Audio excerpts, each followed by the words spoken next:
उन 100 कुओं में से पहला कुआं है जिन्हें हम इस वीडियो में बनाने वाले हैं। पानी पानी पानी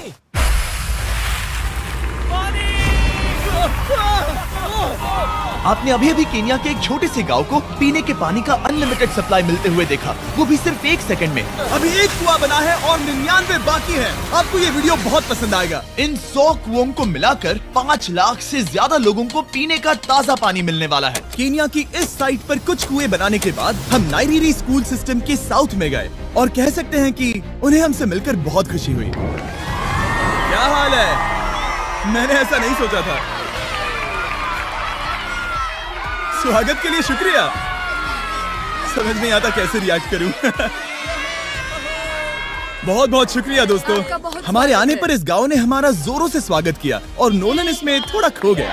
नोलन जैसा अजीब इंसान मैंने कभी नहीं देखा और ये मेरी गलती नहीं है। और फिर वहाँ का स्कूल देखने के बाद ये रहे हमारे मेहमान। क्या हाल है? दिन अच्छा बीत रहा है ना? सबसे मिलकर अच्छा लगा। सबको गुड डे। एक टीचर ने मुझे दिखाया कि स्टूडेंट्स कहाँ से पानी पीते हैं, जो कि एक बहुत ही अनसेफ नदी से आ रहा था। तो आपके स्टूडेंट्स यहीं से पानी पीते हैं? हाँ ये बुरी बात है। हाँ, स्टूडेंट्स हमेशा डायरिया जैसी बीमारी, टाइफाइड जैसी बीमारी की कंप्लेंट्स करते हैं क्योंकि वो ऐसा पानी पीते हैं। तो हाँ। हम कोशिश करते हैं, पर देख रहे हो ना, अब क्या कहा जाए। पर क्या करे, जिंदगी तो जीनी ही है और पानी तो सबको चाहिए होता है। जाहिर है कि इनकी हालत सच में बहुत खराब है।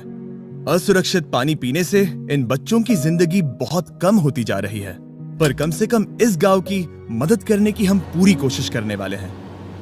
क्या पता ये मुझे फिट आएगा या नहीं। मेरा सिर बड़ा है। देखते हैं पानी मिलता है या नहीं। ओह, ओह।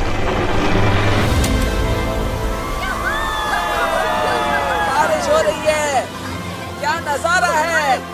पानी जमीन से बाहर आने के बाद उसे ऐसे बैरल्स में इकट्ठा किया गया और बैरल्स को वाटर टावर्स पर लगाने के बाद आसपास के गांव के लोगों के पास सिर्फ पीने के लिए साफ पानी ही नहीं था, पर एक प्रेशराइज्ड वाटर सोर्स भी था, जिसका मतलब है कि लॉन्ड्री के लिए सुरक्षित पानी भी मिलेगा। और खींचो। मुझे बताओ ये नोलन की मॉम से कितना हैवी है? नोलन की मॉम से दुगना। ओह गॉड। मैं तुम्हें यहाँ से धकेल दूंगा। ठीक है, इसे अब यहाँ रख दो। हमने केन्या में और 20 कुएं बनाए और उसके बाद इसके जूते में भी कुआं डोंट है। वरी, मेरे दूसरे जूते में भी पानी है। मैं बताता हूँ कि हमने ये 29 कुएं कैसे बनाए। इस विशाल सी ड्रिल से जमीन में सैकड़ों फीट गहरा गड्ढा किया, वो भी पॉल्यूटेड सोर्सेज से होकर सीधे विशाल से पीने लायक पानी तक। उसके बाद हमने पाइप्स इंस्टॉल किए ताकि लोग पूरे अफ्रीका में इन हैंड पंप से पानी ले सके और नाइरीरी में भी। इसे टेस्ट करके देखते हैं। पानी जैसा है। मुझे इस 5 गैलन ड्रम को भरने के लिए 5 मिनट लगे। इससे एक दिन में कितना पानी मिल सकता है? 3600 गैलन्स एक दिन में। ये न केवल स्कूल के 400 बच्चों को कवर करेगा, बल्कि स्कूल के आसपास के गांव वाले भी इसका अच्छे से इस्तेमाल कर सकते हैं। पानी के लिए शुक्रिया आपका। कोई बात नहीं। ये पंप नॉन स्टॉप 30 सालों तक चल सकता है। आपको लग रहा होगा कि इस तरह का बड़ा काम करने के लिए एक बड़े गवर्नमेंट की जरूरत पड़ेगी, पर ये सच नहीं है। ये प्रॉब्लम सुलझाना बिल्कुल मुमकिन है और ऐसी चीजें करने के लिए इंसानियत को आगे आना ही चाहिए। आपके कामयाबी का राज क्या है? सच कहूँ तो ऐसा कुछ खोजो जो तुम्हें करना पसंद है, उसे लंबे समय तक करो और तुम्हें कामयाबी जरूर मिलेगी। मैं इससे बहुत करीब लाने वाला हूँ, देख रहे हो? मजेदार है ना? जरा ऊपर देखो, वो रिकॉर्ड कर रहा है। ठीक है, मैं इसे करीब लाने वाला हूँ। ठीक है। हाँ, तुम खुद को देख सकते हो। हम इस गांव के लिए भी कुआं बना पाए, इस गांव के लिए भी और इन दूसरे 12 गांवों के लिए भी।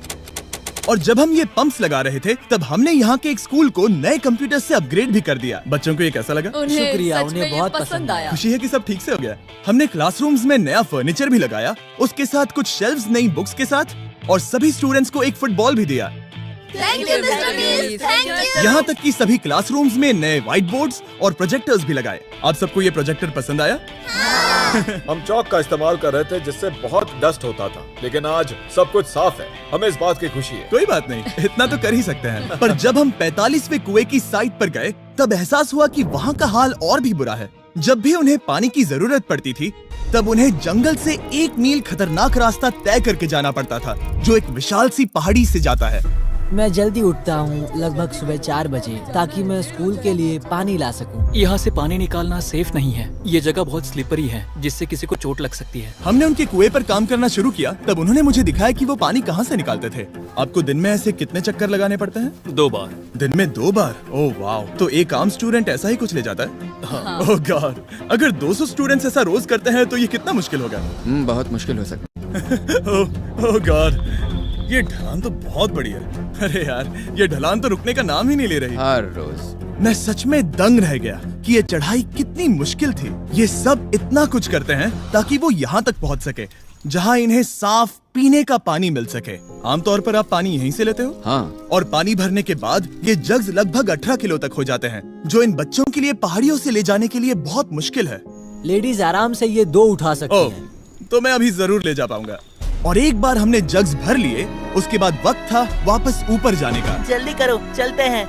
इससे तो पसीना भी नहीं आ रहा है। मैं ले लूंगा। और अब घंटों तक असुरक्षित पानी को इकट्ठा करने के बजाय उनका नया पंप स्कूल के बस 10 फीट दूर था, तो अब ये यहाँ से पानी ले सकते हैं। बहुत थक गया हूँ। और फिर हम गए हमारे अगले गांव में, जहां हमने बनाया हमारा 46वां कुआं। पर हमें एक प्रॉब्लम से गुजरना पड़ा। हमने देखा कि ये गांव आधे से बटा हुआ है, वो भी इस खतरनाक सी नदी से। ये अभी इतनी खतरनाक नहीं लगेगी, पर जब बारिश का मौसम आता है, पानी ऊपर तक आकर इस पुल को पूरी तरह से निगल लेता है।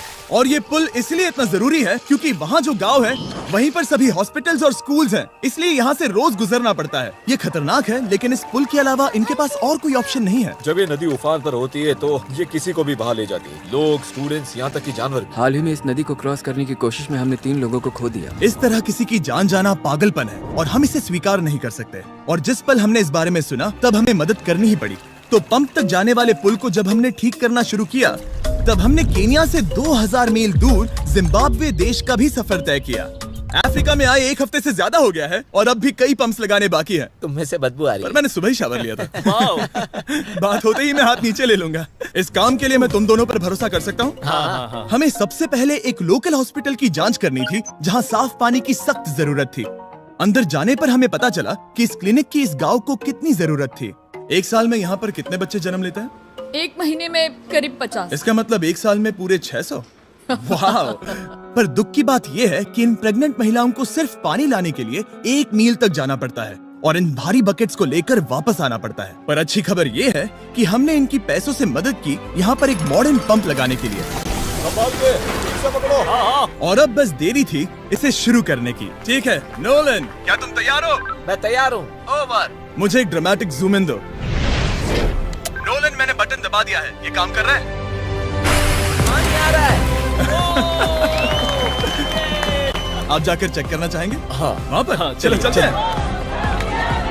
लोगों को पानी मिलता देख मुझे आखिर बहुत अच्छा खुशी हो पानी रही मिल ही है। गया। ये सच में एक कमाल की बात है। हमारा नोलन एक प्रोफेशनल डांसर है। हाँ। यकीन नहीं हो रहा, मैं डांस कर रहा हूँ। वो कर क्या रहा है? ओह गॉड, सॉरी, मैं नहीं चाहता कि आप इसे और देखें। साफ पानी मिले ये पक्का करने के अलावा इस गांव में बहुत से स्टूडेंट्स को ट्रांसपोर्टेशन की भी दिक्कत थी, तो हमने इन सबको नई साइकिल्स देने का फैसला किया। बच्चे बहुत ज्यादा हैं, पर हमने साइकिल्स भी उतनी ही खरीदी हैं। सच बताऊं तो मुझे साइकिल चलाना नहीं आता। जिमी को सिर्फ साइकिल देना आता है। कभी इसे चलाना नहीं सीखा। तो चलो हम एक रेस लगाते हैं। 3, 2, 1, गो! ओह माय गॉड, सभी मुझसे आगे जा रहे हैं। संभल के, मुझे चलाना नहीं आता, किसी को उड़ाना नहीं चाहता। तुम इसे चलाओगे? ठीक है, जाओ चलाओ। ओके। और इन्हें साइकिल्स देने के बाद हमने तब तक पंप्स लगाए जब तक हम पहुंच गए कुआं नंबर 69 तक। ये कुआं सोलर पावर्ड है, जो गांव के किसानों के लिए खास बनाया गया है, ताकि इनकी फसलों और जानवरों को जरूरत से ज्यादा पानी मिल सके। चाहे गर्मी हो या फिर बिजली ना हो, इससे कोई फर्क नहीं पड़ेगा। हर एक पैनल है 200 वॉट्स का, जो एक पंप से जुदा है। ये पंप हर घंटे 5000 लीटर पानी खींच सकता है। बेसिकली ये अनलिमिटेड पानी का सोर्स है इस पूरे गाँव के लिए। ये बहुत बढ़िया है। और जिम्बाब्वे छोड़ने के बाद हम चाहते थे कि अफ्रीका की सभी कम्युनिटीज को पानी मिलता रहे, इसलिए हमने और कुछ पंप्स बनाए युगांडा में, सोमालिया में और कैमरून में। कैमरून में हमने क्या क्या किया ये देखने के लिए फिलैंथ्रोपी चैनल पर हम जल्द ही एक वीडियो अपलोड करने वाले हैं। इन गाँव में वक्त बिताने पर मुझे एहसास हुआ कि पंप्स लगाना कितना जरूरी होता है।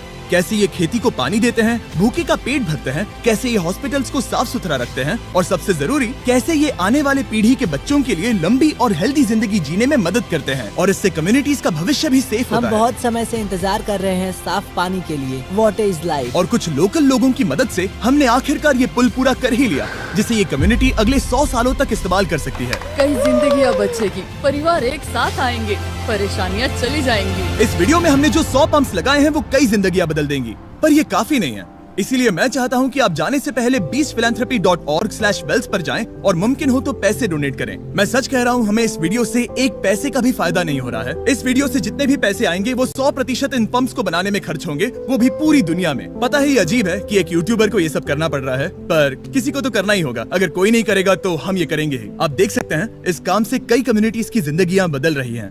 और फाइनली 100वां पंप। ओह माय गॉड, मुझे माफ करना।